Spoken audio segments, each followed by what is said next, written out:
The marsh greeted us like a living breath, thick with the damp chill of approaching night.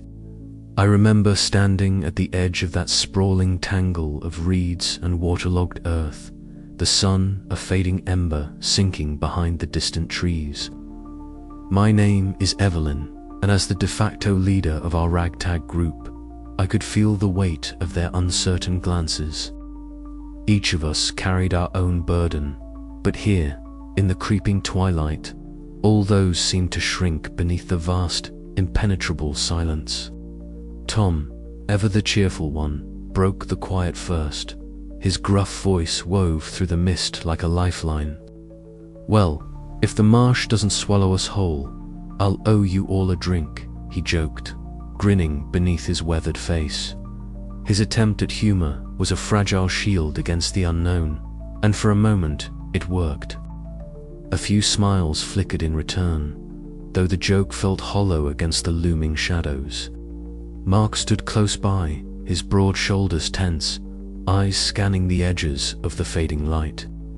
His skepticism was a tangible force, a counterbalance to the unease settling into our bones.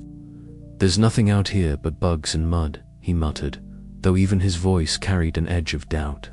Behind us, the air shifted. I caught the faintest sound, footsteps, almost imperceptible, echoing softly through the cold, damp air. My heart quickened, and I turned sharply, searching through the thickening fog. There was nothing, only the marsh, endless and indifferent, swallowing sound and light alike. Sarah lifted her camera, snapping photos into the grey haze, her sharp eyes trying to capture the intangible. Lena clutched her notebook, scribbling quietly, her sensitive nature attuned to the whispers of the marsh. Ben and Claire followed close, their steps uncertain but resolute.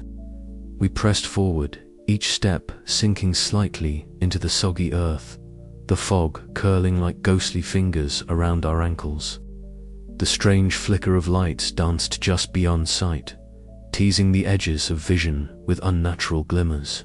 Shadows shifted, never quite forming, always retreating when confronted. I found myself questioning every sense, every instinct. The marsh was no mere landscape. It was a labyrinth, a living puzzle crafted from mist and memory. I felt the weight of my own doubts pressing in, fueled by the ghost of a loss I had yet to fully face. Tom's laughter faded as the reality of the marsh's silence deepened.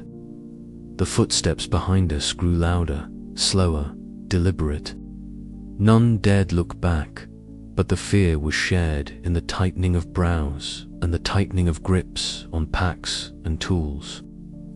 I took a breath, steadying the tremor in my voice as I spoke. "Stay close, keep moving." Leadership was no longer a choice. It was a necessity. We were bound together by more than friendship now, by the growing dread that something unseen stalked us in the mist. The marsh swallowed our footsteps, our voices, and our hope. The night had thickened around us like a suffocating blanket before the first stars had a chance to pierce the heavy, low-hanging fog. We stumbled forward through the marsh, each step sinking slightly into the cold, damp earth beneath our boots. The world had shrunk to the circle of our flashlights, casting pale pools of light, swallowed quickly by the encroaching mist.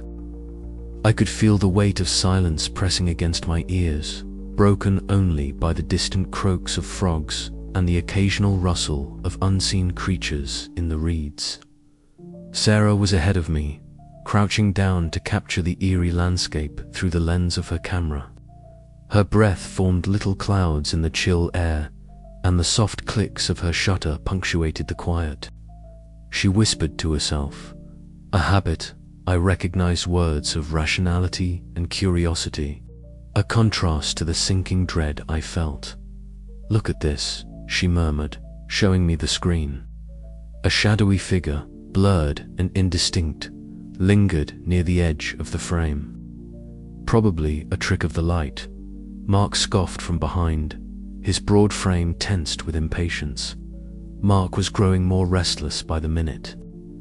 His soldier's discipline made him a natural skeptic, and he refused to entertain anything beyond logical explanation.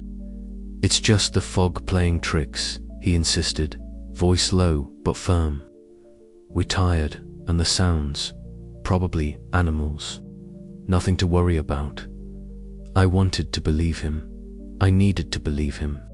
But every instinct screamed otherwise. The footsteps, soft, deliberate echoed. Behind us, never quite matching anyone's pace. Shadows flickered at the edges of our sight, vanishing when we turned. Lena, clutching her ever-present notebook, whispered quietly about the old marsh legends she'd read, stories of spirits haunting the wetlands, of souls lost in the mist forever. "Evelyn," she said softly as we paused by a gnarled tree, its roots twisting like skeletal fingers. "These stories, they talk about a light, a lantern that leads travelers deeper into the marsh, never to return." I swallowed hard, forcing calm into my voice. "Stories or not, we need to stick together and find a way out, whatever that takes." Tom, ever the optimist, tried to lift the mood with a joke, but the laughter was hollow, swallowed quickly by the oppressive fog. Even Ben and Claire, usually chatty and curious, fell silent, their faces pale in the dim light. The marsh felt alive, watching us, waiting. Arguments flared quietly between Mark and the others. He snapped at Lena for her superstitions and at Sarah for wasting time documenting instead of moving forward. The tension was palpable, a fragile thread holding us together, threatening to snap with every step. As I led us onward, doubts gnawed at me. Was I truly guiding us, or merely following my own fears? The footsteps behind us grew louder, closer, but when I dared to glance back, the fog swallowed everything, nothing but endless grey. The night deepened, and with it, the unease that wrapped around us like the fog itself. Lost in the marsh, with strange sounds all around, and no clear path ahead, our fragile hope began to falter. We were no longer just travelers. We were prey in a labyrinth of shadows and whispers. "We need to make a decision," I said, voice steady despite the tremor I felt inside. "Stay here and wait for daylight, or keep moving and hope we find the edge of the marsh." Mark's jaw tightened, his skepticism giving way to uncertainty. Lena's eyes searched the swirling mist as if the answer might reveal itself in the shifting shapes. Sarah raised her camera again, capturing the unseen, while Tom gave a tired smile, trying to hold us together. But the marsh had other plans, and as the fog thickened, so did the sense that we were not alone. I took a deep breath, steeling myself for the night ahead. Whatever waited in the mist, we would face it together, or be swallowed whole by the darkness. And then, from somewhere just beyond our vision, the faintest sound of footsteps echoed once more. The chill of the evening seeped into my bones as the last pale traces of daylight slipped beneath the horizon. We stood at the treacherous edge of the marsh, swallowed by the thickening fog that curled and coiled like living tendrils around gnarled reeds and stagnant pools. Our breaths hung in the air, visible in the cold, and the soft squelch of boots on sodden earth was the only sound that dared to break the oppressive silence. I glanced around at my companions, each face etched with uncertainty, shadows flickering across their features as the fog shifted with the breeze.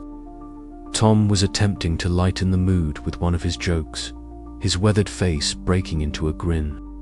But even his easy laughter seemed forced, swallowed quickly by the advancing gloom. Beside him, Mark's broad frame was tense, his eyes scanning the darkness with a skeptic's wariness. Lena clutched her notebook tightly, her gaze distant, as if trying to unravel some hidden meaning in the marsh's eerie silence. Then, through the grey murk, I saw it a flickering light, wavering like a will-o'-the-wisp, distant but unmistakable. It shimmered beyond the curve of the reeds, a lone lantern casting an unnatural glow that cut through the fog's suffocating embrace. My heart jolted. Could it be a guide? A beacon of rescue in this labyrinth of shadows? "Look there," I whispered, pointing toward the faint gleam. The others turned, their faces pale but hopeful. Even Mark's jaw clenched at the sight, his skepticism battling with the undeniable promise of light. "It could be a trap," he muttered, voice low but firm. "These marshes are notorious for tricking travelers with false lights. We shouldn't just follow blindly." "We can't stay here," I replied, trying to keep my voice steady despite the knot tightening in my stomach. "We're lost, and the night is closing in. That light might be our only chance." Lena nodded, her eyes reflecting the lantern's flicker. "Local legends speak of such lights, but sometimes they lead the way. Sometimes they don't." A conflicted silence fell over the group. Sarah raised her camera, capturing the trembling light with a steady hand, while Claire shuffled closer to Lena, sharing a look that mingled curiosity with fear. "We have to move," Tom said finally, clapping his hands together as if to chase away the chill. "Better to follow something than nothing." Reluctantly, Mark conceded, though his gaze remained sharp and suspicious. We took cautious steps toward the glowing beacon, the fog swirling thicker with every pace. The light flickered erratically, as if struggling against the murk, casting long, dancing shadows that twisted the marsh's reeds into grotesque shapes. Behind us, faint footsteps echoed soft but deliberate whenever we turned. The swirling fog revealed nothing but emptiness. The sound grew louder, closer, but no figure emerged. Unease crept through the group like a cold hand, tightening its grip. "Did you hear that?" Lena whispered, clutching my arm. "I did," I said, scanning the mist. "But there's no one there." Mark scowled. "This isn't natural. Something's wrong." We pressed on, the lantern light bobbing ahead, a spectral guide that beckoned us deeper into the marsh's heart. My voice, steady and calm, broke through the mounting tension as I urged the group forward, determined to hold us together in the face of the unknown. "Stay close, keep your eyes open. We'll find our way." The marsh seemed to close in around us, the fog thickening until it was a living wall of white, swallowing sound and light alike. The footsteps behind us persisted a sinister rhythm that matched the quickening beat of my heart. The lantern's flame flickered wildly, casting grotesque shadows that danced among the reeds, as if the marsh itself were alive and watching.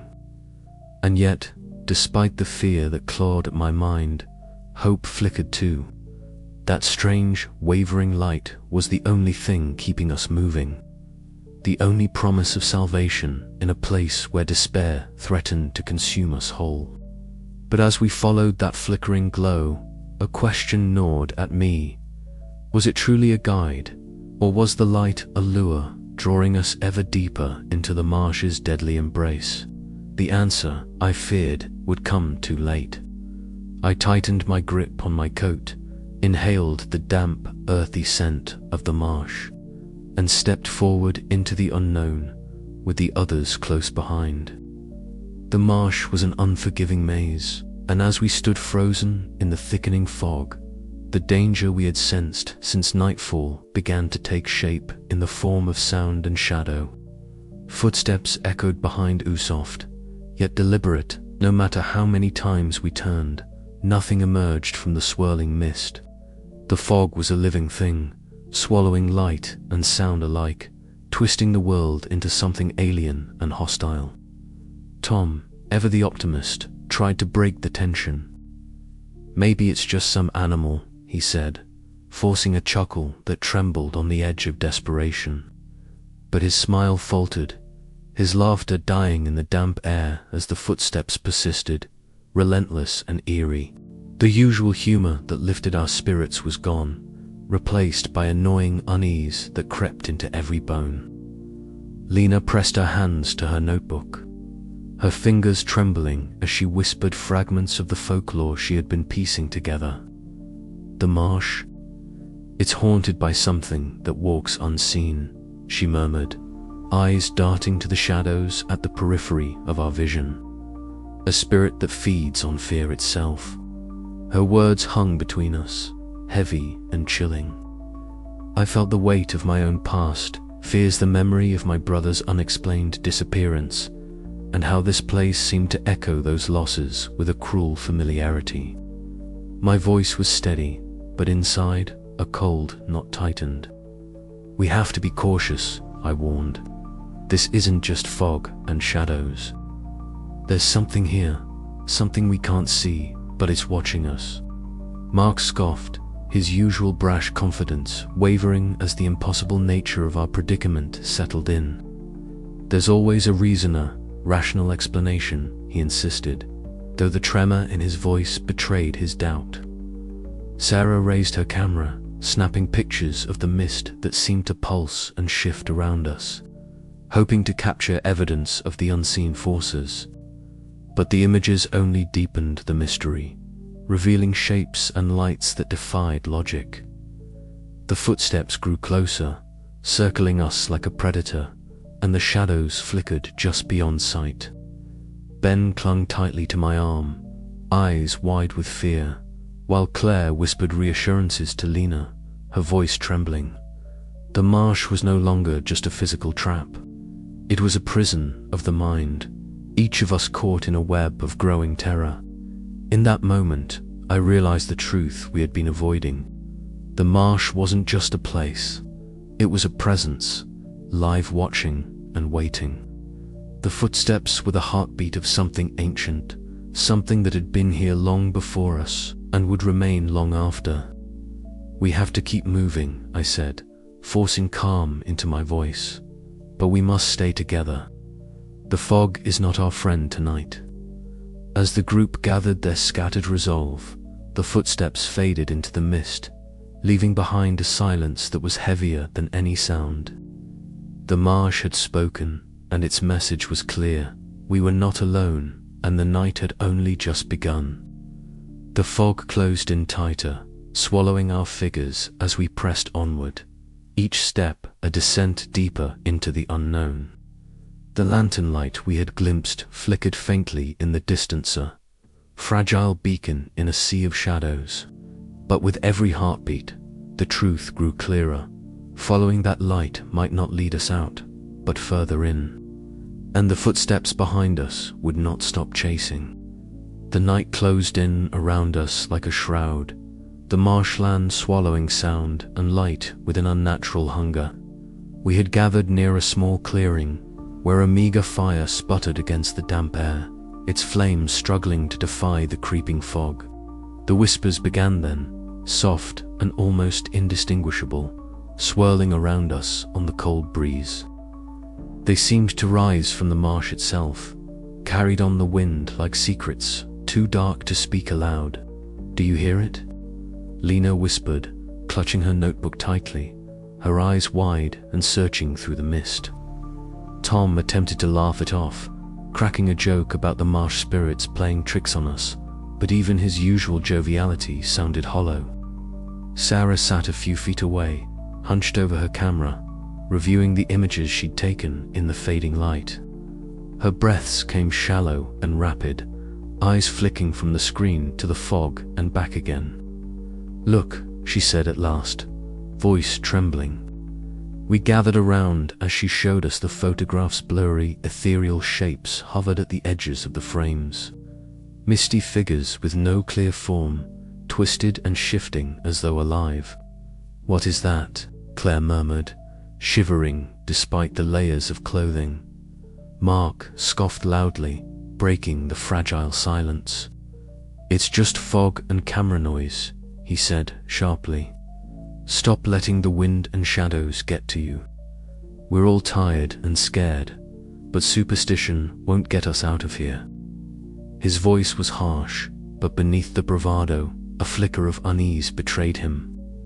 Evelyn, who had been quietly observing, finally spoke up. "Mark's right about one thing: we need to keep a clear head, but we can't ignore what we're seeing or hearing. This marsh is not like anything I've ever known. It feels alive, watching us." The tension thickened, the fire casting long, flickering shadows that danced like ghosts around us. The whispers grew louder, curling into words just beyond comprehension. Evelyn's gaze drifted downward, her fingers tightening round the hem of her jacket. A sudden, sharp memory pierced through the fog of fear. The last time she had felt this helpless, this terrified. Her brother's face haunted her mind, pale and still, lost to a mystery that never quite made sense. She swallowed the lump in her throat, forcing herself back to the present. "We have to stay together," she said softly, meeting the eyes of each in turn. "Whatever's out there, it's feeding on our fear. We can't give it that power." But even as she spoke, the cracks in our unity began to widen. Mark's frustration boiled over. "This is nonsense. We should be looking for a way out, not chasing ghosts. If we don't keep practical, we're all dead." His words hit hard, cutting through the fragile calm like a blade. Tom tried to lighten the mood, offering a weak smile and a quip about the marsh being a bad place for ghost stories, but the effort fell flat. Lena and Claire exchanged worried looks, sharing silent fears that words could not capture. Sarah continued to snap pictures, her hands trembling as the camera caught glimpses of things none of us dared to acknowledge aloud. The marsh seemed to close in tighter, the fog thickening as if responding to our unease. The whispers persisted, a sinister lullaby that tugged at the edges of sanity. And beneath it all, the faint flickering glow of the lantern man's light pulsed like a heartbeat in the distance, a promise and a threat entwined. As the night deepened, I realized the terrible truth. The marsh was not just a place of lost paths. It was a prison for our minds, twisting reality until we could no longer tell friend from foe, truth from illusion. And in that fog, the lantern man waited patiently, his lantern casting shadows darker than night itself. We needed to hold on to each other, or risk being swallowed whole by the whispers of the marsh. The wind carried the voices again, softer now, almost like a sigh. The light flickered once more, teasing us with hope before retreating into the mist. The fog hung thick and heavy around us, curling like ghostly fingers through the twisted marsh grasses and clinging to our clothes with cold dampness. The lantern light flickered again, an unnatural pulse in the murky darkness. Its glow neither steady nor predictable, but almost hypnotic, like a heartbeat beckoning us forward. I tightened my grip on my coat, feeling the weight of the group's unease settling into my bones. "We have to keep moving," I said, my voice calm but firm, hoping to steady the growing tension. Mark scoffed softly, squinting toward the faint light ahead. "I still say it's just some hunter's lantern or a signal from a lost camper. Nothing supernatural. We don't know what we're chasing, and I don't like it." Lena clutched her notebook closer, her eyes darting between the glowing light and the shifting shadows. "There's something else," she whispered to Claire, who nodded in agreement. They huddled near a crooked tree, their breath forming small clouds in the chilly air as they whispered urgently. "The legends speak of a spirit that mimics light to lure travelers into the marsh's heart," Lena said. "A lost soul transformed, cursed to roam with a lantern that never goes out." I swallowed hard, the stories settling uneasily alongside the tangible dread pressing against my chest. Yet, the alternative, wandering blindly in this labyrinth of mire and mist, felt far worse. We needed direction, and this light, however sinister, was the only sign of a path. Tom tried to break the tension with a half-hearted joke, but even his usual joviality was strained. "Well, if this lantern man wants company, he's got it," he said, forcing a grin that didn't reach his eyes. Behind us, the soft crunch of footsteps pressed in, growing louder yet stubbornly invisible through the thick haze. Mark spun, muscles coiled, eyes sharp as he scanned the swirling grey. "Who's there? Show yourself." Only silence answered, save for the unsettling rhythm of steps that matched our own but with no body in sight. The fog seemed to swallow any shape, twisting reality until shadows flickered like living things at the edge of our vision.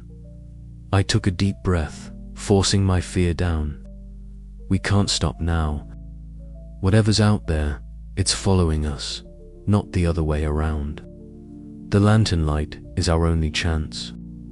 Lena's fingers trembled on her notebook as she recorded every detail, her intuitive senses heightened by the eerie atmosphere. Claire stayed close beside her, eyes wide but determined. The lantern man's light flickered again, brighter this time, pulsing steadily a sinister rhythm that seemed to echo the pounding of my heart. We slipped through the marsh's tangled pathways, the mud sucking at our boots, the cold seeping into our skin. Each step forward felt like a descent deeper into a nightmare we could not wake from.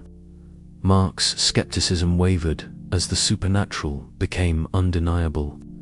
His jaw clenched, but he fell into step beside me, a silent acknowledgement that this was beyond any explanation his logic could wrap around.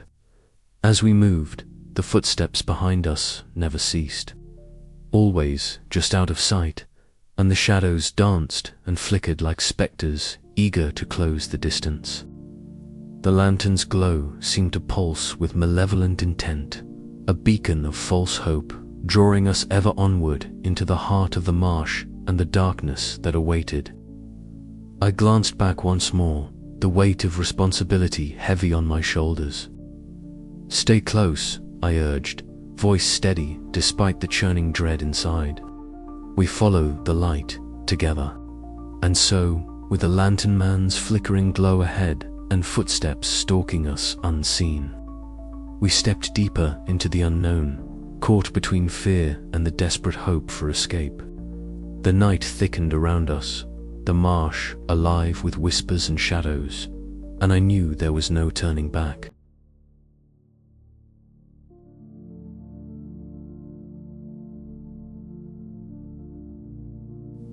The fog hung heavier than ever, thick tendrils weaving through the skeletal branches of the marsh trees, shrouding the world in a damp, oppressive silence interrupted only by the occasional snap of a twig or the distant, eerie echo of footsteps that seemed to come from nowhere.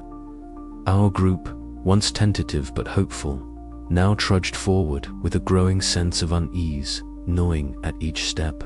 I could feel the weight of the marsh pressing in on us, not just physically but mentally, fraying the fragile bonds that kept us together. Mark, as usual, took the lead. His broad shoulders cut through the mist like a beacon of stubborn certainty. "It's just your imagination," he snapped at Lena when she hesitated, her small frame trembling slightly as she clutched her notebook close. "There's nothing supernatural out here. We're just lost and tired." But the marsh had a voice of its own, and it whispered in ways that no amount of rational thinking could dismiss. I watched as Lena's wide eyes darted nervously at the shadows, and Sarah, always the skeptic, lowered her camera with a tightening jaw. Tom tried to lighten the mood with a joke, but even his usual joviality sounded hollow in the damp air. We were walking along a narrow, uneven path when Mark's foot suddenly caught. A hidden root, slick and camouflaged by the moss and mud, snagged his boot, and with a sudden grunt, he twisted sharply, collapsing to one knee with a sharp cry of pain. "Mark," I called out, rushing to his side as the others skidded to a halt. He grimaced, clutching his ankle, which had swollen quickly, the skin flushed with bruising already forming. "Damn it," he muttered through gritted teeth. "It's nothing. I can keep going." But the look in his eyes betrayed him pain, and frustration mingled in equal measure. We had no choice but to slow down, to tend to his injury. I knelt beside him, pressing my hands gently against the swollen ankle, trying to keep calm despite the unease crawling beneath my skin. "We need to rest," I said firmly. "Pushing forward now is reckless." Mark shot me a sharp look, but said nothing. His pride was wounded more than his ankle. The group clustered close, the fog swallowing us whole as the muffled footsteps began again closer. This time, more deliberate, yet no figure emerged from the swirling grey. "It's just animals," Mark insisted, though his voice lacked conviction. Lena shook her head, eyes wide. "Those footsteps aren't right.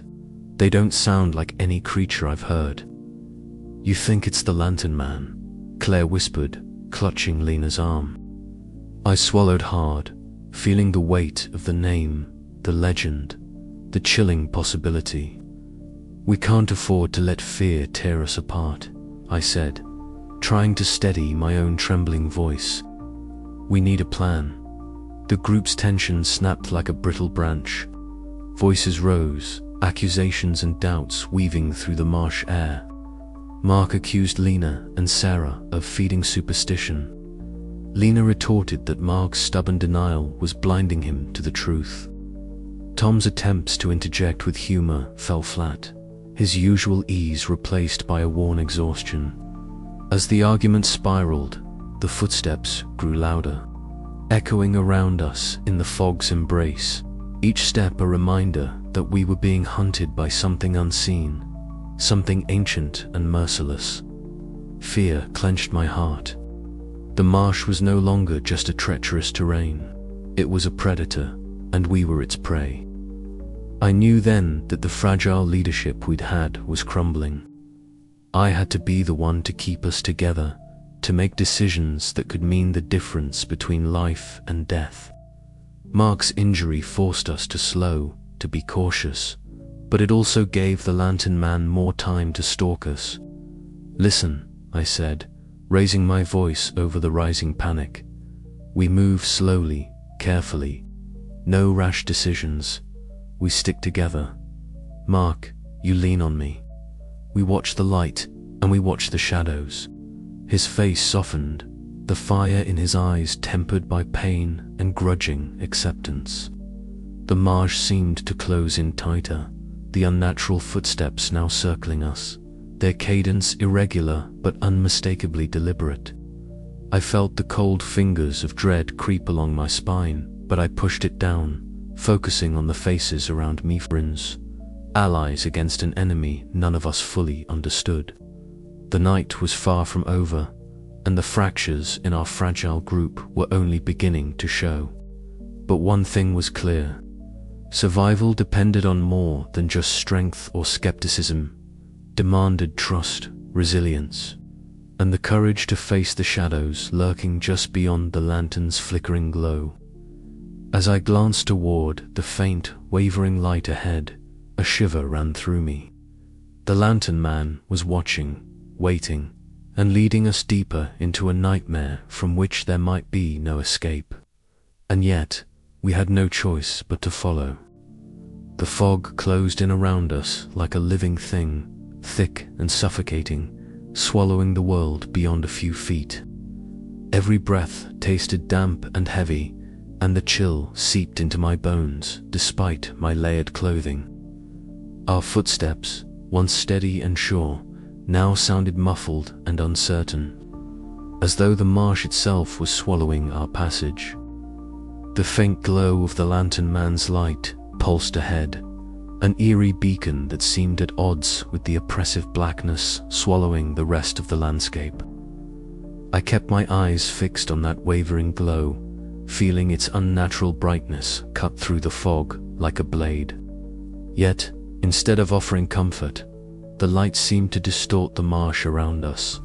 Twisted shapes writhed in the periphery, shadows stretching and bending in impossible ways.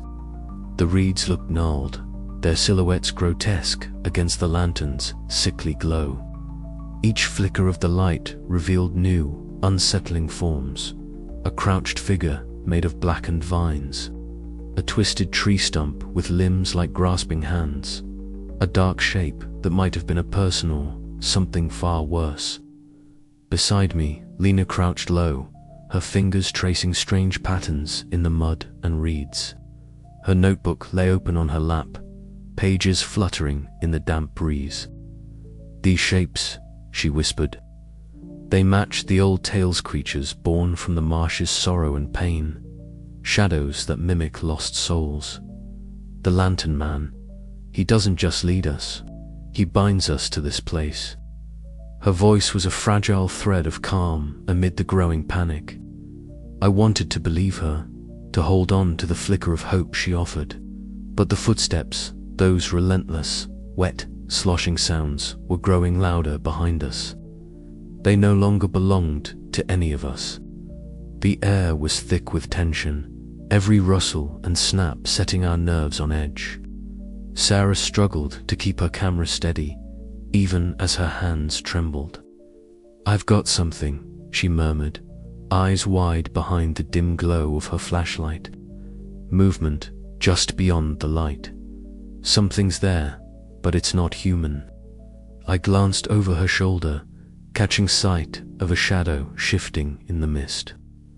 It was indistinct, a flicker of darkness that melted into the fog as soon as I tried to focus on it. The hair on the back of my neck prickled, and I swallowed down a rising tide of fear. Mark's voice cut through the haze, rough and tense. "We need to keep moving. Standing still only makes us easier to catch." Tom, usually our buffer against despair, was silent now, his usual smiles replaced by a tight-lipped grimace. Even he looked worn, the weight of the marsh pressing down on him. I felt the familiar knot of doubt twist inside me, but I pushed it aside. "Stay close," I said, voice firm despite the shaking in my chest. "Keep the light ahead in sight. We'll get through this." The footsteps hastened, wet and heavy, sloshing through the mud behind us.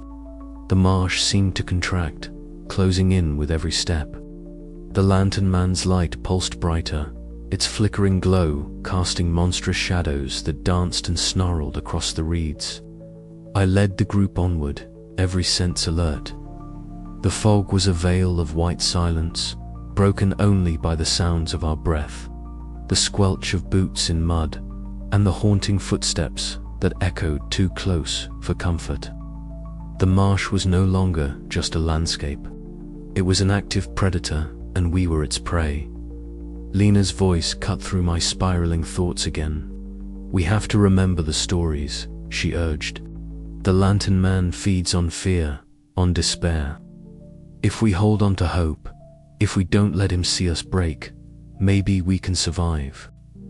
Hope felt fragile, like the flickering flame of the lantern itself, but it was all we had. As the fog thickened, the world narrowed to the circle of light ahead and the shadows pressing in behind.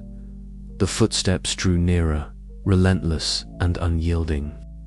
We were trapped in a silent nightmare, caught between the spectral glow and the crushing darkness. And I realized then, the true horror was not what we saw, but what we could not see, the unknown waiting just beyond the mist, patient and hungry. The marsh was alive, and it was closing in. The fog clung thick around us, a heavy, suffocating blanket that swallowed sound and light alike. With each step, the marsh seemed to grow more alien, more hostile, as if it were a living entity watching us struggle through its grasp. I had long since stopped trusting the path beneath my feet. The reeds whispered secrets I could not understand, and the murmur of the marsh water was like a steady heartbeat of something ancient and restless. It was during one of those endless moments when the world seemed to narrow to the dim glow of our lanterns and the hush of the mist, that I first saw it a shadow detached from the natural order. At the edge of my vision, a dark shape slipped across the foggy path, gliding with a silence so profound it pressed against my chest. I blinked, and the shadow was gone, swallowed by the swirling vapor. I called out, voice low and urgent, but the others shook their heads, their faces taut with disbelief or denial. "It was nothing," Mark said gruffly, though even he looked unsettled. "Just a trick of the fog." But I knew better. The shadows were not tricks. Tom, who had been our bright spark, our laughter in the darkness, tried to lighten the mood with a joke. "Maybe the marsh wants to join us for the trip," he said, forcing a grin that didn't quite reach his eyes. His joviality was a thin veil stretched tight over a growing fear that I could see etched into every line of his weathered face. Suddenly, a rustle to our left, a flicker of movement. Tom's smile vanished. He stared, frozen, as a dark figure seemed to materialize between the trees, only to dissolve into the mist when we lunged forward. "Did you see that?" he whispered, voice trembling. Sarah snapped a photograph, the flash briefly illuminating the empty space where the figure had been. "Nothing there," she muttered, but her hands shook as she checked the image. The shadows were growing bolder, slipping through the marsh like phantoms, unseen and yet undeniably present. Lena clutched her notebook tighter, eyes wide as she murmured, "This matches the tale's shadows that lead travelers astray, feeding on their fear." I felt a cold, not tighten in my stomach. The lantern's light ahead flickered erratically, as if responding to the unseen forces around us. Our footsteps echoed, but now they seemed hollow, fragmented, as though the marsh itself was mocking our presence. The group huddled closer, the fragile bonds of trust fraying under the weight of suspicion. Mark's skepticism wavered, his eyes darting anxiously as he muttered, "We need to keep moving. Staying still is worse." But the fog thickened, swallowing our voices and blurring the shapes of our companions. Every glance over a shoulder revealed shadows that were not cast by any of us, and every whispered step behind us was met with silence. I pulled my jacket tighter, the damp cold seeping into my bones, and wondered how much longer we could endure this creeping terror. Were the shadows merely tricks of the light, or the harbingers of something darker? And could we trust our own senses in a place where reality seemed to twist and unravel? The lantern man's lantern flickered again, its unnatural glow pulsing like a heartbeat, beckoning us deeper into the marsh's grasp. I swallowed hard, the weight of dread settling heavy in my chest. Somewhere beneath the fog, something watched us, waiting. "We're not alone," I whispered, voice barely audible over the growing silence. The marsh answered with a whisper of shadows, and the night stretched on, endless and unforgiving. As we pressed forward, the line between friend and foe blurred. Eyes darted suspiciously, voices lowered to hesitant murmurs, and the once unshakable solidarity began to crumble. Tom's laughter was gone, replaced by a haunted silence that spoke louder than words. The shadows among us were not just figments of the marsh, they were a reflection of our unraveling sanity. I could feel it, the trap closing around us, a web woven from fog and fear, spun by the lantern man's deceptive light. Each of us carried our own ghosts, but now the marsh held our souls in its cold embrace, and I was left wondering how many of us would emerge, and what pieces of ourselves we would lose in the darkness. The night was far from over, and the shadows were growing bolder. We were running out of time and trust. A sudden crack from the underbrush jolted us all. We froze, breath caught in throats, hearts pounding like tribal drums in the silence. The marsh was no longer just a setting. It was a presence, a living nightmare stalking us in the fog. "We have to keep moving," Mark urged, voice sharp despite the tremble beneath. But where to go when every direction was swallowed by mist and every shadow whispered threats. I swallowed my doubt and took a tentative step forward, the others following in uneasy silence. The lantern man's lantern flickered ahead, a cruel beacon in the night, and behind us, the shadows moved again. The fog was thick, a suffocating blanket that pressed against our skin and muffled every sound, save for the subtle, unstable flicker of a lantern's light ahead. We had stumbled into a clearing, but the familiar openness brought no relief, only a deeper sense of dread. That dim, wavering glow was no ordinary beacon. It was a pulse in the mist, alive and beckoning. I could feel my heart pounding against my ribs, each beat a frantic drum in the oppressive silence. Mark was beside me, his broad frame tense, eyes narrowed as he stared into the haze where the light danced. His usual bravado had slipped away, replaced by a cautious wariness I hadn't seen before. Then, as if the fog conspired to birth a nightmare, the figure emerged, tall, shadowy, unnatural. The lantern man stepped forward, a silhouette carved from darkness, his flickering lantern casting grotesque shadows that writhed and twisted around him like living things. The light wasn't warm or inviting. It was cold, spectral, a living pulse in the murky fog. It threw shapes across the marsh's skeletal trees, shapes that seemed to leer and leer at us with cruel amusement. Tom's easy smile vanished. Sarah's hands trembled as she raised her camera, desperate to capture proof of what we were seeing, or perhaps to anchor herself to reality. Lena's fingers tightened around her notebook, her eyes wide and unblinking. Mark muttered something under his breath, disbelief etched into his face. This isn't possible. I swallowed hard, trying to steady my voice as I spoke. It's real, Mark. We can't pretend anymore. The lantern man's steps were slow but deliberate, the soft scrape of unseen boots lost in the thick fog. Yet the atmosphere shifted with every movement. Time seemed to stretch and warp. The marsh around us felt alive, a creature breathing and watching. I stepped forward, trying to steady the group. Stay close. Don't let fear fracture us. But inside, I was trembling. The figure before us was no ghost story whispered around campfires. It was a living nightmare, a hunger wrapped in shadows and light. The lantern's glow seemed to pulse in time with my racing heart, promising salvation and damnation all at once. Mark's skepticism shattered like glass. His eyes darted nervously, searching for a natural explanation, but finding none.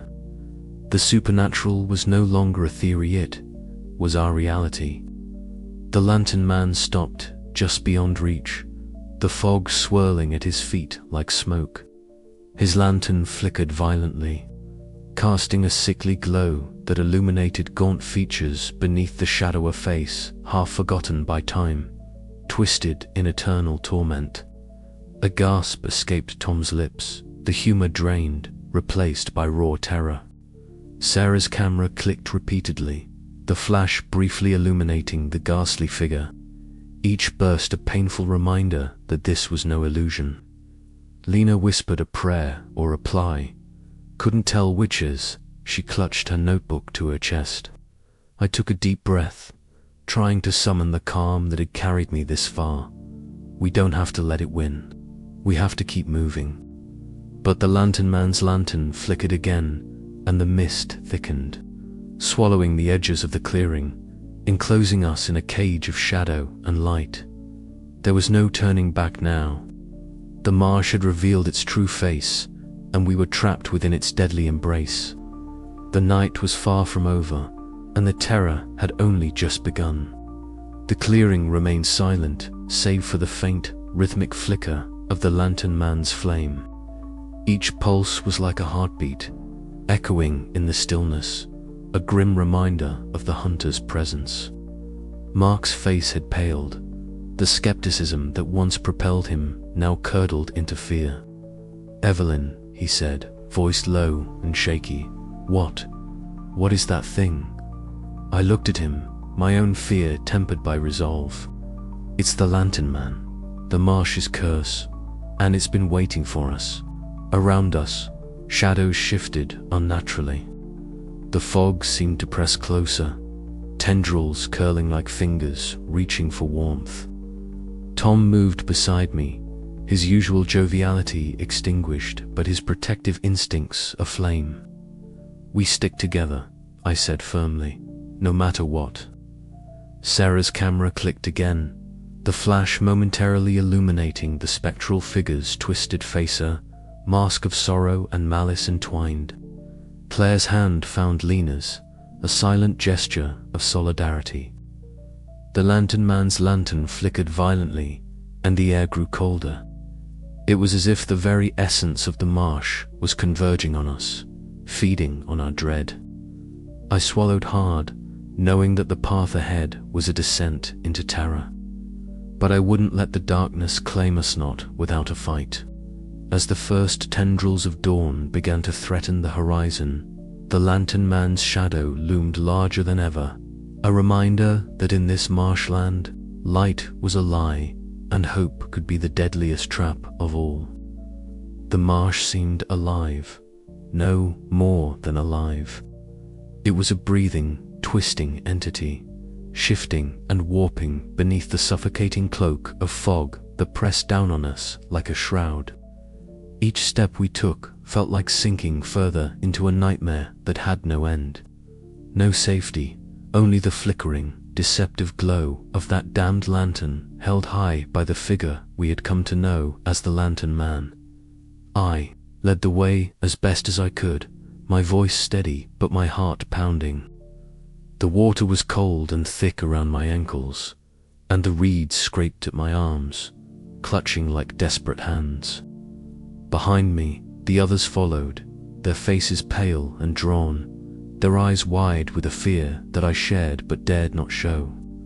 Mark was silent now, his usual bravado stripped away by the creeping dread that filled the air.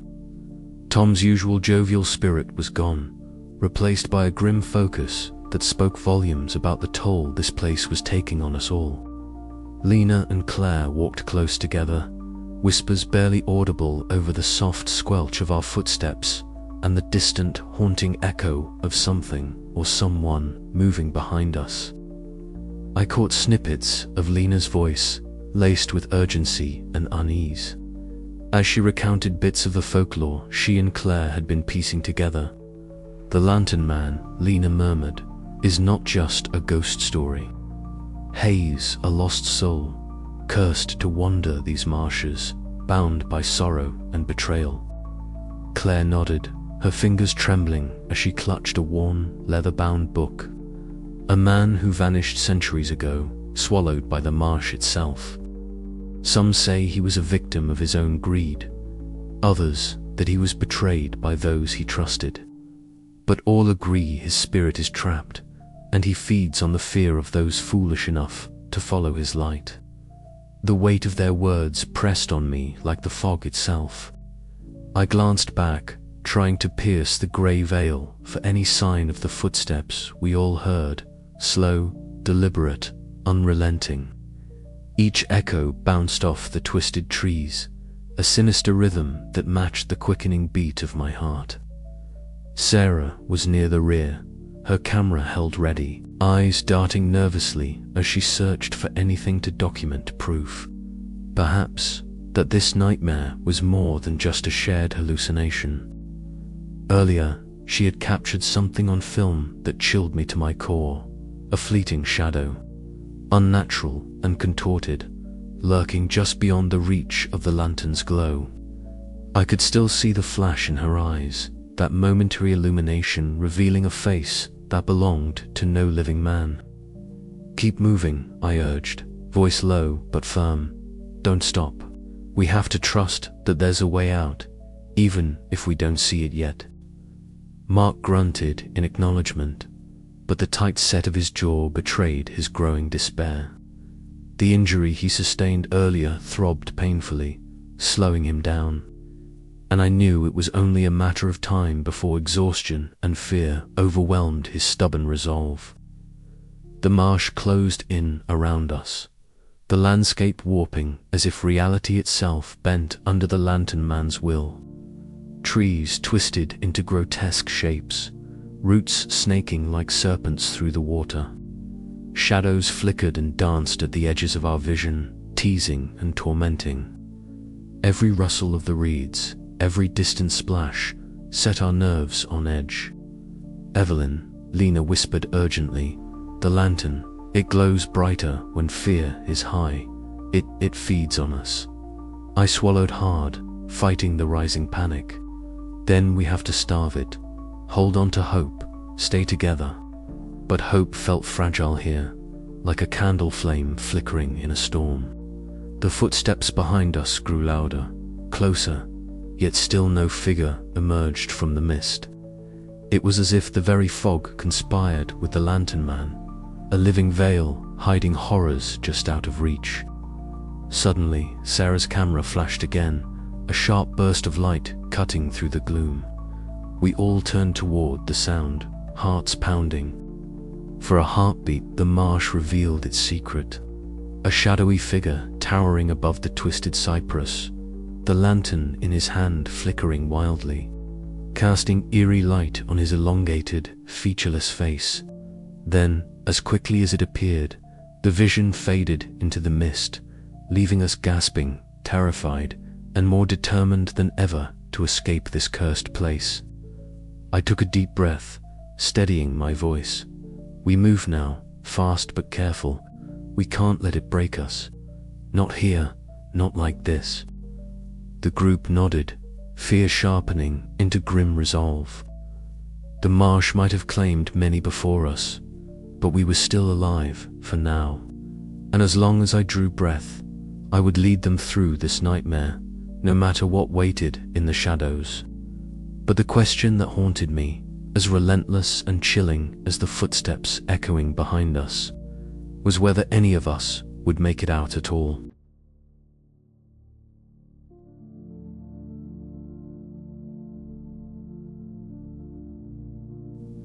The cold seeped into our bones as the fog thickened around us, pressing close like a suffocating shroud.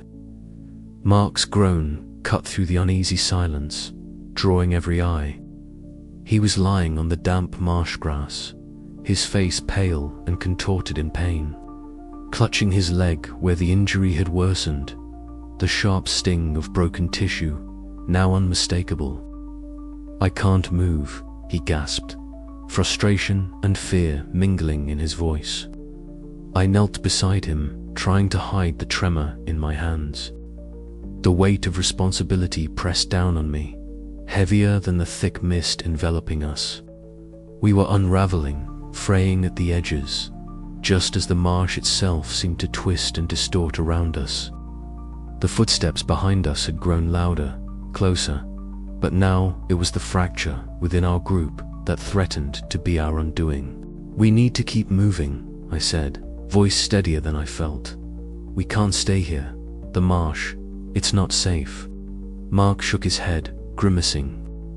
"I'm not leaving until this leg's fixed or I can get some rest." "We don't have that kind of time," Lena said softly, her voice carrying the weight of one who had seen too much already. She sat close to me, her notebook resting forgotten on the ground. "This place, it's playing tricks on us. It's not just the fog or the shadows, it's something else. Something that wants us to fall apart."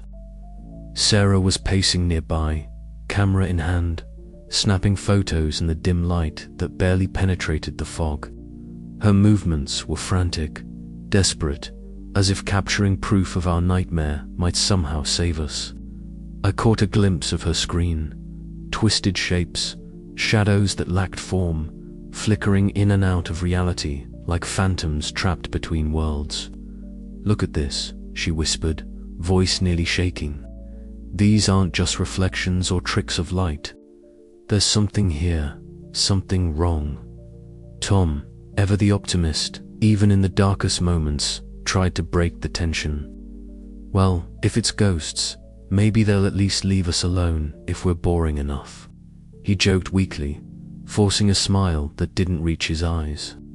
The joke fell flat, swallowed by the oppressive silence that followed, punctuated only by the distant, unnatural echo of footsteps that seemed to circle us endlessly. Claire clutched Lena's arm, her face pale beneath the dirt and grime of the marsh.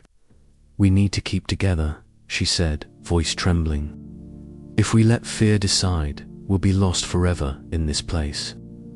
But fear was already seeping into every corner of our minds.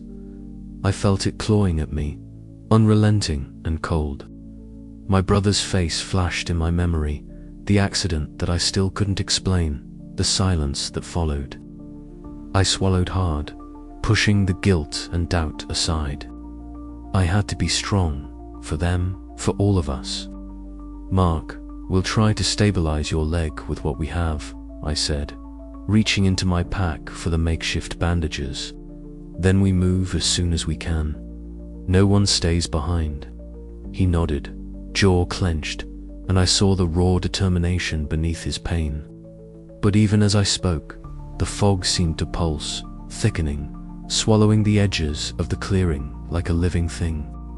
The lantern man's light flickered somewhere beyond the veil, a cruel beacon reminding us we were still trapped in his domain. Shadows danced at the edges of our vision, shapes that didn't belong to any of us. Paranoia crept in. Was that movement a companion or a threat? Each breath felt heavier, laden with dread. Sarah's camera shutter clicked relentlessly, capturing moments I wished I could forget. Lena leaned closer, whispering the stories. "They say spirits like him feed on fear and fractures. If we break apart, we're his prey." I met her eyes, searching for hope and finding only shared terror. "We'll hold together," I promised, though the words felt fragile. The night pressed on, each second stretching into eternity. Mark's injury slowed us, but the real battle was inside our heads.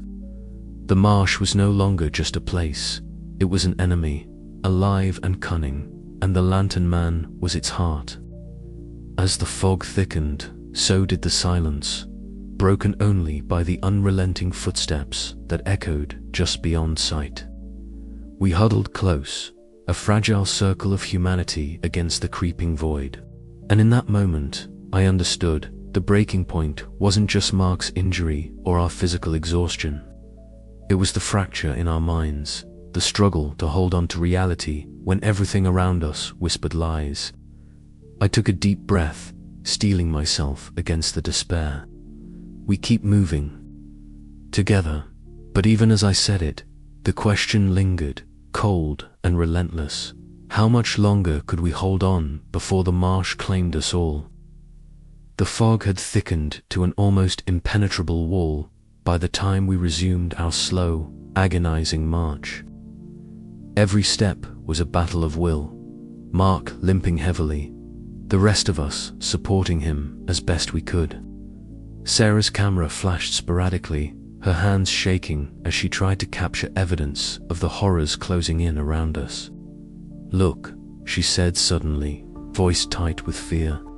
She pointed to a photo on the small screen-and image of a tall, shadowy figure barely visible in the mist, the lantern's flickering glow casting twisted shadows on the marsh grasses. "That's him," Lena whispered. "The lantern man. He's always just out of reach, watching." Tom's attempt at humor had long since faded, replaced by a grim silence. Even Claire's steady presence couldn't mask the fear that hung in the air like thick smoke. As we moved, the marsh seemed to warp, trees bending unnaturally, the ground shifting beneath our feet. Our senses betrayed us. Sounds echoed strangely, shadows flickered where none should be. I could feel the lantern man's influence tightening its grip on our minds, blurring the line between what was real and what was nightmare. At one point, I caught Mark's eye. The fire of skepticism that had once burned so fiercely was now dimmed, replaced by raw, unguarded fear. He swallowed hard, nodding slightly as if admitting a truth he'd long fought to deny. "We're not alone," he murmured, "and this isn't natural." I reached out, gripping his shoulder. "We survive by sticking together. Don't let it break you." Hours passed like moments, the night folding in on itself. Every snap of Sarah's camera shutter, every whisper from Lena and Claire about old legends, every strained breath within our circle was a reminder that the marsh held us tightly, unwilling to let go. By the time exhaustion threatened to consume us, I realized the true cost of our journey wasn't just the physical wounds or the creeping terror. It was the gnawing fear of losing ourselves, piece by piece, to the darkness. As dawn threatened the horizon, the footsteps behind us slowed, but the oppressive silence remained. We were broken, battered, but still breathing. For now, the marsh had not finished with us yet. The marsh closed in around us like a living thing, its fog thickening until it was almost tangible, pressing against our skin and filling our lungs with its damp, heavy breath. The pale light from the lantern man's flickering beacon seemed to pulse with a cruel rhythm, casting elongated shadows that writhed and stretched like grasping hands. Every step we took was muffled by the thick peat beneath our feet, swallowed quickly by the fog's oppressive silence. I clutched my jacket tighter, feeling the cold seep into my bones as the mist curled around us, obscuring the shapes of trees and patches of brackish water. The marsh was no longer just a place. It had become a prison. Our numbers had dwindled. Tom, our bright buoy of hope and levity, had vanished without a trace. One moment he was by my side, cracking a joke to lighten the tension. The next, his voice was swallowed by a sudden, eerie chill that swept through the group.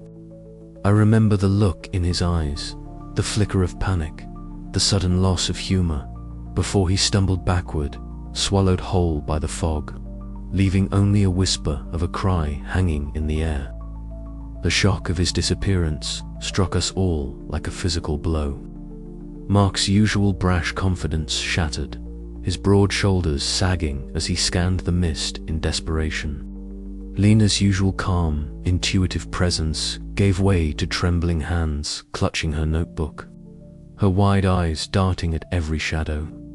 Sarah's camera clicked relentlessly, each flash illuminating the grotesque and unnatural forms lurking just beyond our reach. Even Claire, usually quiet and steady, seemed frayed at the edges, her gaze flickering nervously as if expecting the marsh itself to reach out and seize her.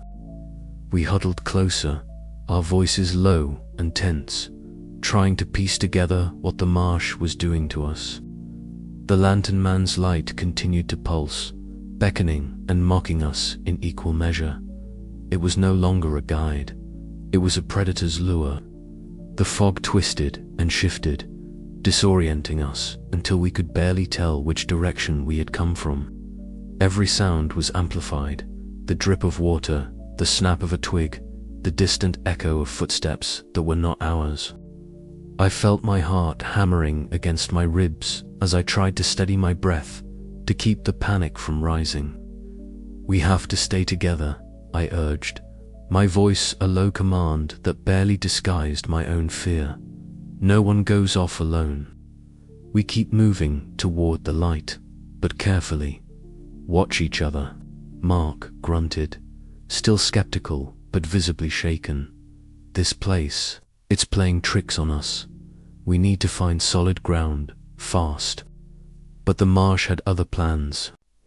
The earth beneath our feet was treacherous, sucking at our boots with cold, silent hunger. Shadows flickered at the edge of our vision, twisted branches that resembled grasping hands, faces that vanished when we tried to focus on them. The lantern's glow illuminated the distorted reflections in the water, revealing forms that should not have been. Tom's absence was a constant aching presence. We called his name into the fog, voices cracking with desperation, but the only answer was the cold wind slipping through the reeds. I could almost hear his laughter carried away by the marsh, a cruel reminder of what we had lost. As the night deepened, the marsh seemed to tighten its grip, each breath growing more labored, each step more uncertain. I held Lena's hand briefly, feeling the tremor that ran through her frame, a mirror of my own faltering courage. "We're going to get through this," I whispered, more to convince myself than her. Sarah's camera captured it all, the madness creeping into our eyes, the way the fog swallowed us piece by piece. Her frantic clicks punctuated the silence like desperate pleas for help, each photograph a testament to the nightmare unfolding around us. The lantern man's light flickered again, brighter and more insistent. It was a beacon, yes, but not of salvation. It was a promise of doom, a siren song dragging us deeper into the marsh's heart. The shadows lengthened, the fog thickened, and the marsh's grip closed tighter still. I fought to keep my mind clear, to hold on to the last threads of hope, but beneath it all was a suffocating dread, a certainty that this place was not just a landscape of reeds and water, but a living nightmare that fed on our fear and despair. And as the night stretched on, I knew we were running out of time and options. The marsh was no longer just a setting for our journey. It was an antagonist in its own right, a cruel and merciless force that would not let us go without a fight. And in the distance, the lantern man waited, his flickering light a constant, haunting reminder that escape might be nothing more than an illusion. The damp chill of the marsh seeped into our bones, but it was not the cold that weighed heaviest on my heart that evening. As twilight surrendered to the thickening fog, Lena and Claire huddled close, their whispered voices threading through the murmur of the marsh's unseen creatures. In the dim glow of a flickering campfire, meager and trembling, they pored over the scraps of folklore Lena had painstakingly collected. The leather-bound notebook, its pages yellowed and edges frayed, held stories that seemed too sorrowful, too haunting, to be mere myth. "It says here," Lena began, her voice a hushed thread of sound, "that long ago, before this marsh was touched by time and tragedy, there was a man who lived at its edge, keeper of light in his village, guiding travelers through the treacherous fog. But one night he vanished, swallowed by the very marsh he guarded. Some say he was betrayed, others that he gave himself to protect those he loved." Claire leaned in, tracing a finger along an illustration of a shadowy figure clutching a lantern, eyes hollow, face indistinct. "They call him the Lantern Man," she whispered, "a soul bound to the marsh, forever wandering, caught between life and death."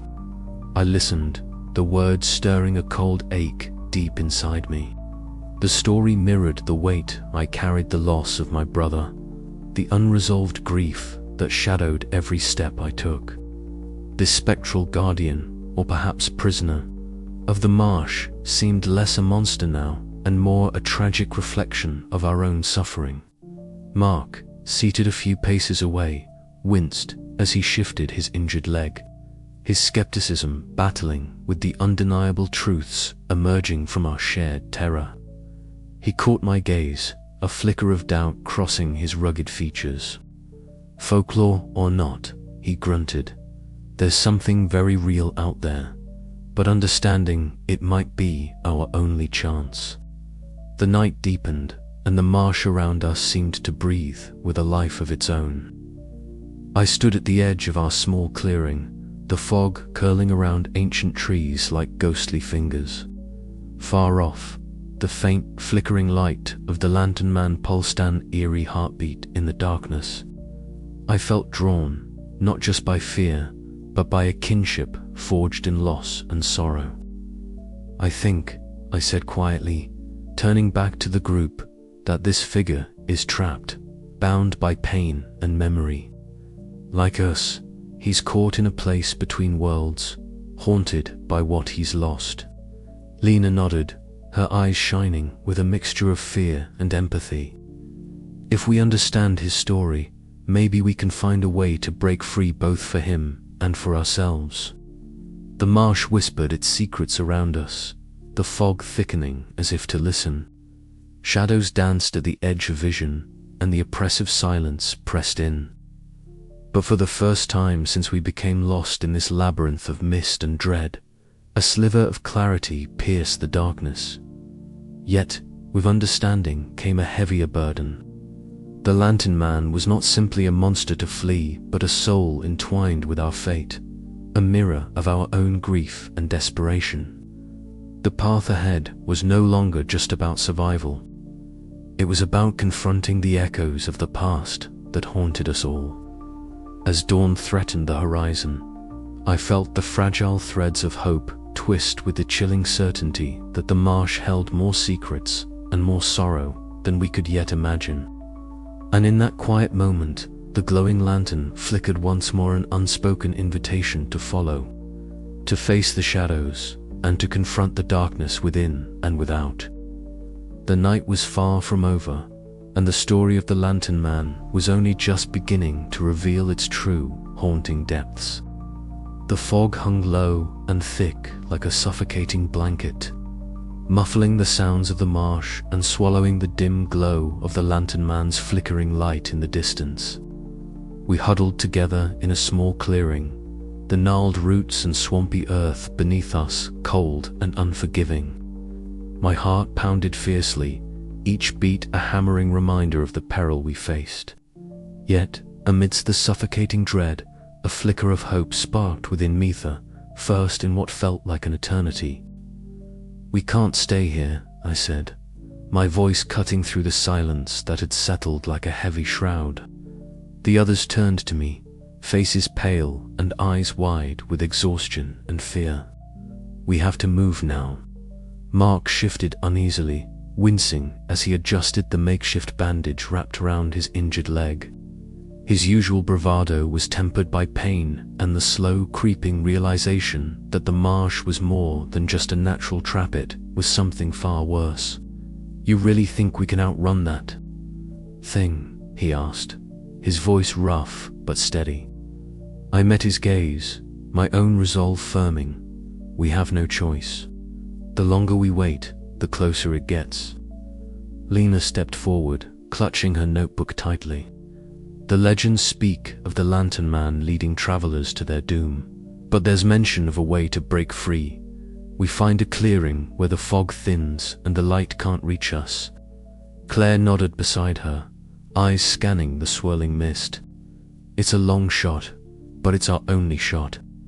Tom tried to lighten the mood with a half-hearted joke, but the tremor in his voice betrayed his fear. Even Sarah lowered her camera, the usual skeptic in her replaced by someone who had seen too much to deny the supernatural. "All right," I said, taking a deep breath.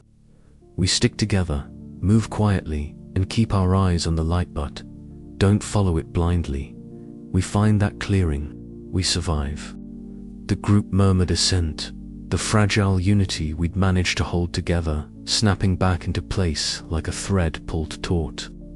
Mark gritted his teeth and stood, pressing a hand against a nearby tree for support.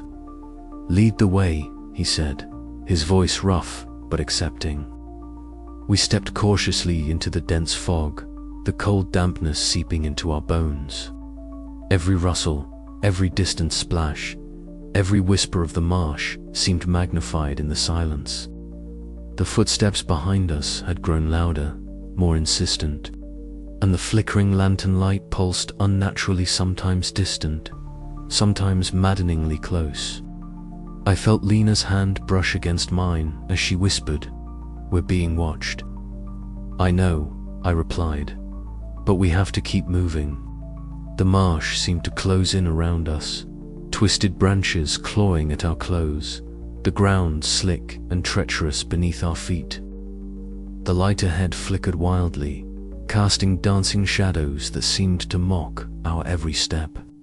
The footsteps behind quickened, echoing like the beating of a monstrous heart. Mark stumbled, pain flashing across his face, but he pushed forward, his determination a beacon in the growing darkness. "Not giving up yet," he muttered, a faint grin breaking through the grim set of his jaw. The group's breath came in ragged gasps, but the thought of escape lent us strength. Lena's whispered readings of the folklore guided our path, Claire's steady presence a balm to our fraying nerves. Tom's occasional quip, though subdued, helped stave off the creeping madness. Suddenly, the fog thinned a subtle shift that felt like a promise. The clearing was close, but the lantern man's light surged, a furious pulse that sent a shiver down my spine.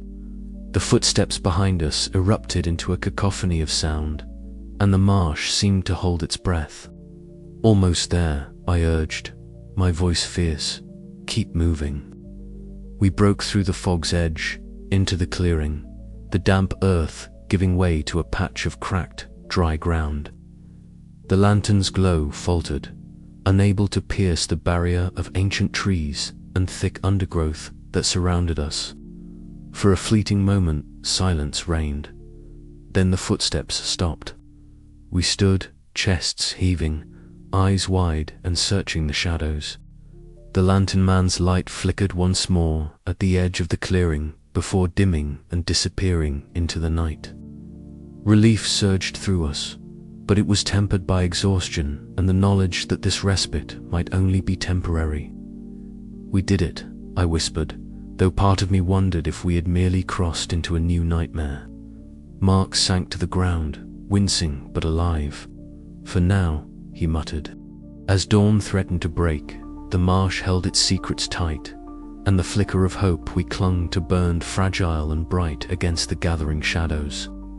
And still, in the distance, the lantern's light awaited. The night deepened around us as we gathered in the clearing, every sense alert to the marsh's whispered threats. The oppressive fog had lessened here, but the chill in the air was no less biting.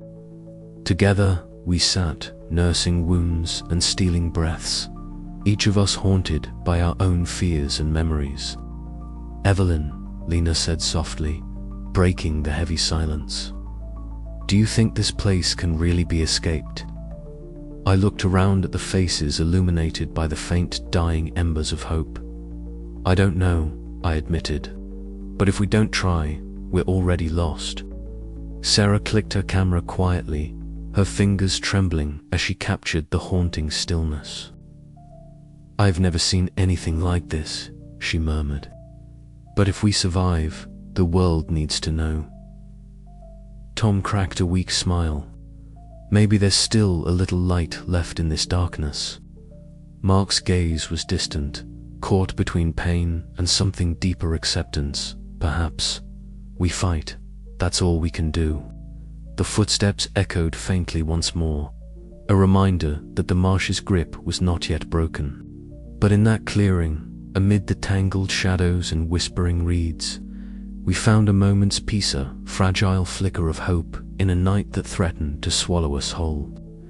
The lantern man's light might flicker, but so did our will to survive, and that made all the difference. The marsh was not done with us yet.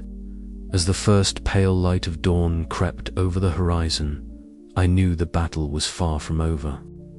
But for the first time in what felt like forever, I believed we might just see the sun rise beyond this nightmare.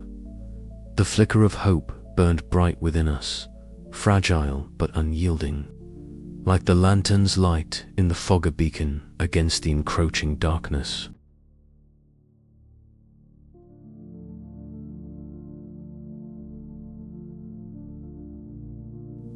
The marsh was alive with silence, punctuated only by the relentless drip of moisture from the dense fog that clung to every gnarled branch and sodden tuft of grass. Our breaths came ragged, our footsteps muffled by the heavy earth beneath us. The lantern man's presence was no longer a distant menace, but a looming shadow that chased us like a predator sensing its prey. I could feel the weight of every gaze fixed on me, the unspoken fear that our dwindling hope was tethered to my next move. "We can't keep running," I whispered, voice brittle but clear. The group halted, a collective breath drawn in panic and exhaustion. Mark's grimace softened, replaced by a flicker of reluctant understanding.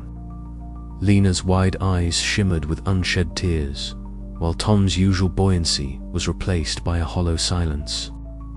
Claire clutched Lena's arm, and Sarah adjusted her camera strap nervously, documenting our fading sanity.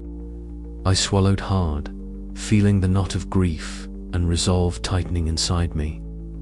"I'm going to draw him away," I said. "If I can keep his attention, the rest of you can find a way out." Mark opened his mouth to protest, but I shook my head. "I'm the one who's lost the most here. I have to do this." The fog curled around us like fingers, thick and unyielding. The faint glow of the lantern man's light flickered ahead, a beacon of false hope and impending doom. Slowly, I stepped forward, the cold marsh water seeping into my boots, the damp air filling my lungs with biting chill. Behind me, the group hesitated, caught between fear and trust. Then Tom's voice broke the silence, low and steady. "We'll make it. Because of you."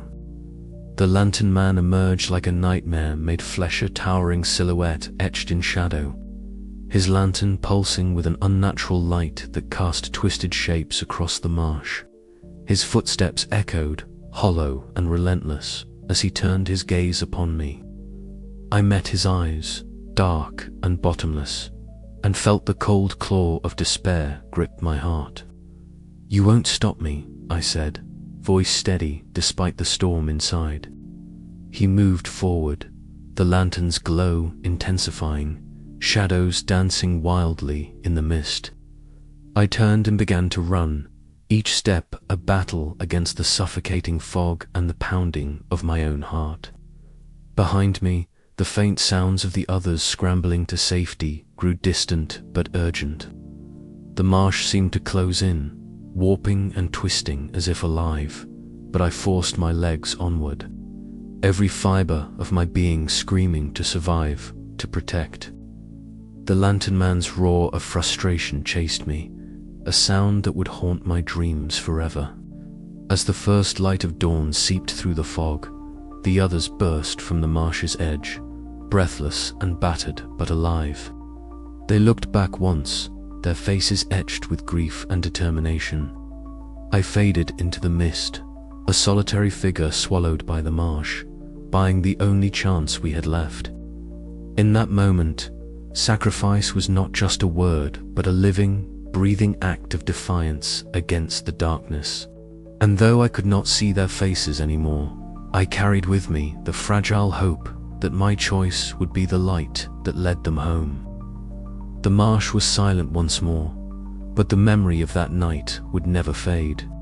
The lantern man's lantern flickered, waiting for the next lost soul to follow its deceptive glow. The first pale fingers of dawn stretched weakly across the horizon, casting a ghostly glow over the marshland that had been both prison and nightmare to us. We emerged from the choked depths of fog and whispering reeds, our bodies broken and spirits battered, stepping into a world that felt both achingly real and eerily unreal. The oppressive suffocation of night was fading, yet the weight of what we had endured clung like a second skin, heavy and unshakable. I was no longer with them in body. My sacrifice had bought their fleeting chance at survival, but my voice still lingered in the spaces between them, in the tremor of their whispered memories and the hollow ache filling the spaces where hope should have been. Mark led the small band now, his broad shoulders stooped not just with physical exhaustion but with the invisible burden of loss and guilt. The rugged lines of his face had deepened, carved by sleepless nights and the bitter taste of humility that only true terror can instill. The marsh around us lay exposed in the nascent light, a wild, twisted expanse of waterlogged earth and gnarled trees, their skeletal branches clawing at the sky like desperate hands reaching for salvation. The landscape was deceptively serene, the mist retreating like a tide, revealing the scars of our passage-trampled reeds, disturbed mud, and the faint, lingering traces of footsteps not our own. Mark's gaze dropped to a familiar item caught in the reeds, my scarf, torn and damp, a silent testament to the price paid. His voice was a low, broken whisper as he spoke my name, a ritual of mourning that bound us across the veil of death. Around him, the others gathered, Lena, clutching her notebook tight, Claire offering quiet comfort, Sarah holding her camera like a talisman against the unknown, and Ben, younger and shaken, eyes wide with disbelief. The silence between us was thick, heavy with things unspoken. The laughter and lightness that Tom once brought were now memories swallowed by the marsh's relentless shadow. We were survivors, yes, but survivors of a story that refused to end neatly. Lena and Claire lingered near the water's edge, their voices low and urgent as they pieced together fragments of the Lantern Man's tragic tale. The spectral figure was not merely a predator, but a lament bound by sorrow, an eternal prisoner of the marsh's merciless grasp. Their words floated on the morning air, weaving a tapestry of ancient grief and cursed fate that mirrored our own. Sarah's fingers trembled as she scrolled through the images on her camera, ghostly shapes half glimpsed in the fog, flickerings of unnatural light, shadows that did not belong to any living thing. Each photo was a puzzle piece, a clue that deepened the mystery rather than solved it.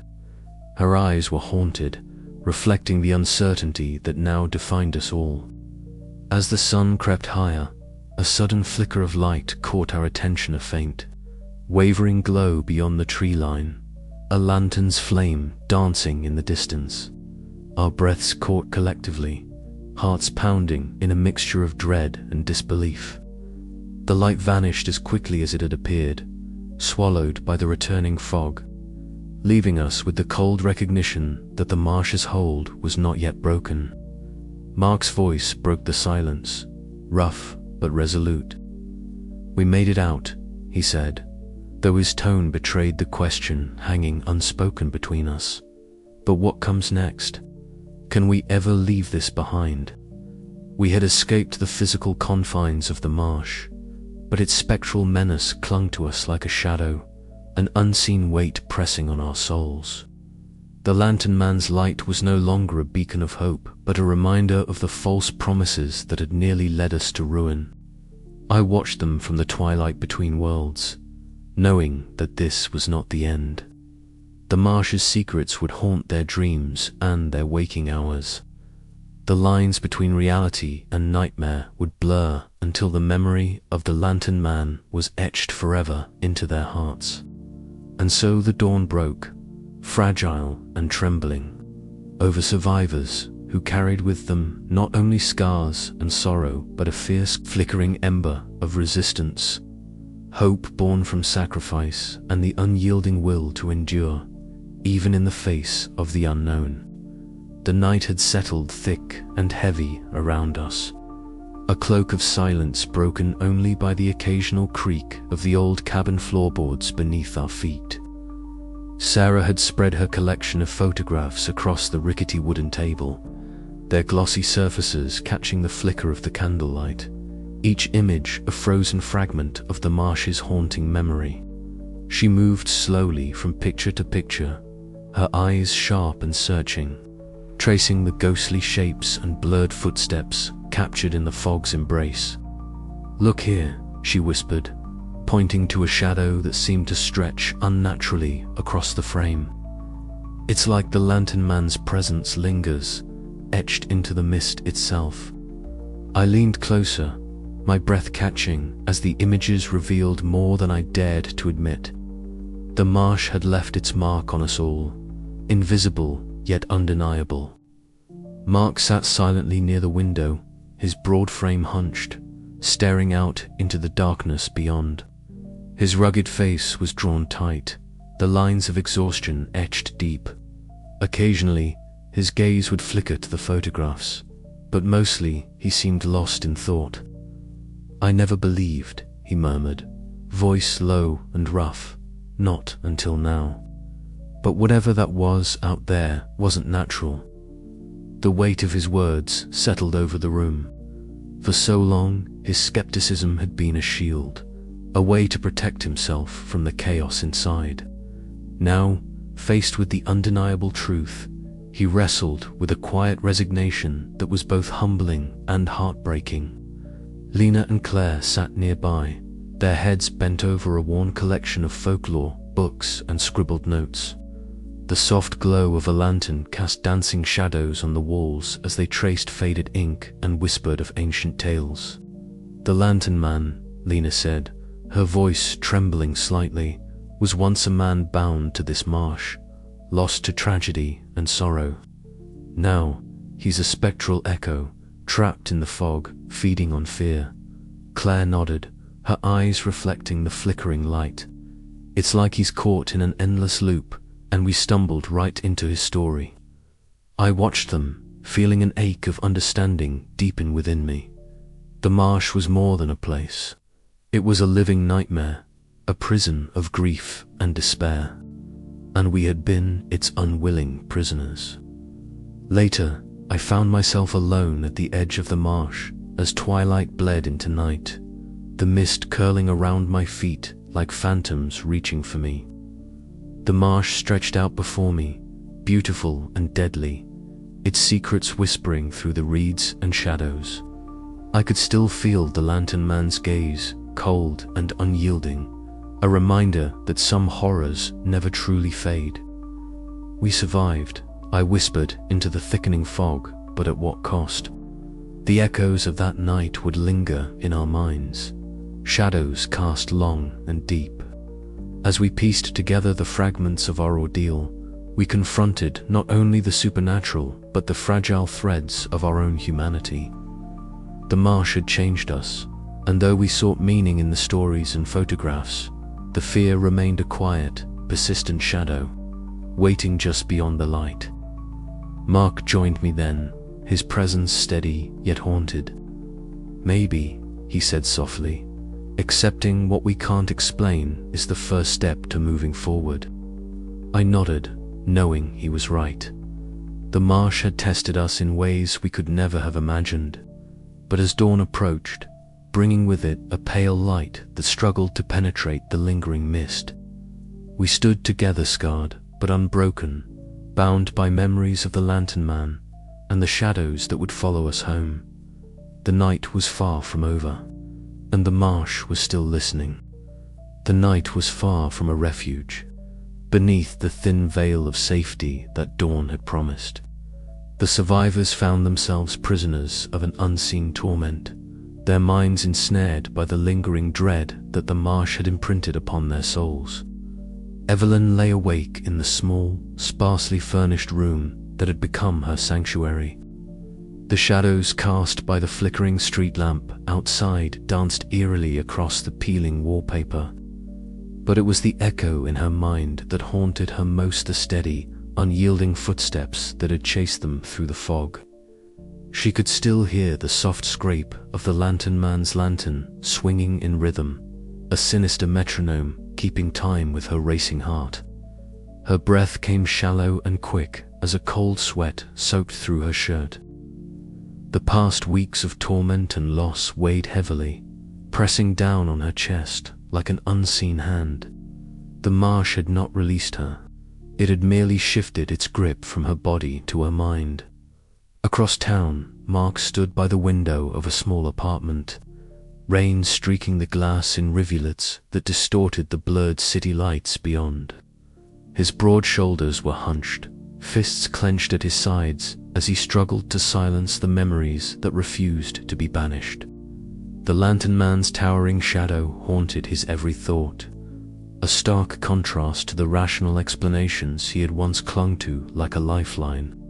He bit his lip, frustrated and vulnerable, wrestling with the humbling truth that some horrors defied logic. His wartime ghosts paled next to the spectral menace that had stalked them, and yet the scars were no less real.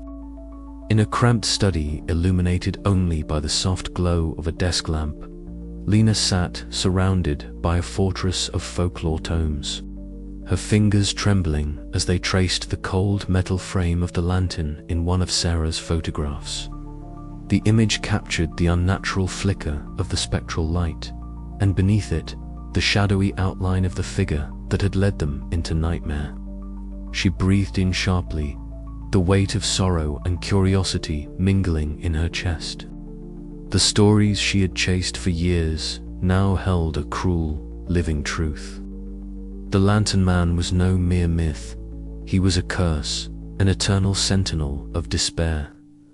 Lena's heart ached for the lost soul bound to the marsh, and yet the terror it wrought was undeniable. Sarah, ever the skeptic even in the aftermath, pored over her journal and photographs late into the night, the soft click of her camera's shutter now, a memory replaced by the scratch of pen on paper. Her images revealed glimpses of the unexplainable shapes in the fog, eyes that glimmered in the dark, and the faintest traces of that flickering light. She questioned everything she thought she knew about reality, the lines between fact and nightmare blurring with every entry. The camera had captured more than just images. It had trapped fragments of a nightmare that refused to fade. One evening, the survivors gathered quietly in a dimly lit room, the silence heavy with shared grief and unspoken fears. Ben sat close to Evelyn, his youthful face pale and drawn, while Claire clutched Lena's hand, seeking comfort in the fragile solidarity they had forged. Words came slowly, fragmented memories piecing together the horror that had bound them. Each story was a thread of dread woven into a tapestry of loss. The marsh was no longer just a place, they carried it within them, a shadow that stretched long beyond the fog. "Do you think it's really over?" Lena whispered, her voice barely audible. Evelyn met her gaze, eyes reflecting the flicker of the lone candle between them. "I don't know," she admitted, "but I know the fear hasn't left. Not yet." Mark nodded grimly, the weight of his ordeal settling like a stone in his gut. "We survived the marsh. But the fight isn't over not, while that shadow haunts our minds." Night after night, the dread returned, whispers in the dark, fleeting shapes at the edge of vision, the ghostly glow of a lantern flickering in their dreams. The survivors struggled to reclaim their lives, but the marsh's grip lingered in the silence between heartbeats, a reminder that some darkness could not be left behind. As the days passed, Evelyn found herself writing again, her voice a balm and a confession. She chronicled their ordeal not just to remember but to confront the invisible scars etched deep within. The marsh had taken much, but it had also forged something unbreakably, testament to survival, sacrifice, and the haunting power of fear. In the stillness of the night, when the world was quiet and shadows crept close, the Lantern Man's light flickered once more, a silent promise whispered on the wind. The marsh was watching, waiting, its secrets folded within the fog, and the survivors knew the truth. They dared not speak aloud. Some horrors are never truly gone. And as Evelyn closed her journal, the room plunged into darkness, save for the faintest, eerie glimmer far beyond the reach of light, a chilling echo of the marsh's eternal dread. The first light of dawn was a pale, hesitant thing, filtering weakly through the thick veil of fog that still clung stubbornly to the marsh. The landscape was a ghostly wash of grey and muted green, softened by the damp silence that stretched like a shroud over the twisted reeds and stagnant pools. We moved slowly, our steps heavy and uncertain, each breath a visible puff in the chill morning air. The marsh seemed to hold its breath with us, as if reluctant to release its prisoners. Mark was the first to break the silence, his voice low and rough. "We made it." Somehow, I nodded, though the weight in my chest refused to ease. The horrors we had faced were etched into our skin, carved into the very marrow of our bones. The marsh had taken much from us, not just our strength, but our certainty, our trust, even our hope. Behind us, barely perceptible, a faint flicker of light pulsed through the fog. The lantern man's lantern, still alive in the mist, a heartbeat of spectral glow that defied the dawn. Mark caught it too and stiffened, eyes narrowing as if trying to will the apparition to vanish. "It's still there," Lena whispered, clutching her notebook so tightly her knuckles were white. "It never left." Her words hung in the air, heavy and true. The marsh was not done with us, not yet. Sarah flipped through her worn journal, her fingers trembling as she traced the blurred photographs. "These images, they don't make sense," she muttered, frustration and fear mingling in her voice. "It's like the marsh itself warps reality." Claire reached out, a steadying hand on Sarah's shoulder. "Maybe some things aren't meant to be understood," she said softly. I felt the ache of loss on Evelyn's sacrifice, the fractures, the terror that had clawed at our minds and hearts. And yet, there was a strange comfort in the shared silence between us. Survivors bound by a nightmare so profound it defied explanation.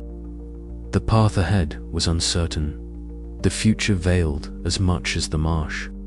But one truth remained clear: the lantern man was not just a memory, nor merely a legend whispered among reeds. It was a living shadow, a dark pulse entwined with the marsh's very soul. As the fog began to lift, revealing the slowly brightening sky, I took a deep breath and looked at my companions, wounded but alive. We had escaped the night, but the marsh's grip lingered, a silent promise that the light that saved us might yet flicker again. And somewhere, deep within the marsh's endless twilight, the lantern man waited, his lantern swinging gently, a beacon of false hope and undying dread. The light fades, but the fear remains. The marsh was quiet now, but I knew it was only a matter of time before the fog rolled back in, thick and suffocating. Until then, we would carry its shadows with us, reminders that some darkness can never be outrun. I closed my eyes, feeling the cold air on my face, and whispered a silent farewell, not just to Evelyn, but to the innocence we had lost, to the fragile line between reality and nightmare. In the distance, the lantern man's faint glow flickered once more, beckoning to the lost, a cruel light in the endless dark.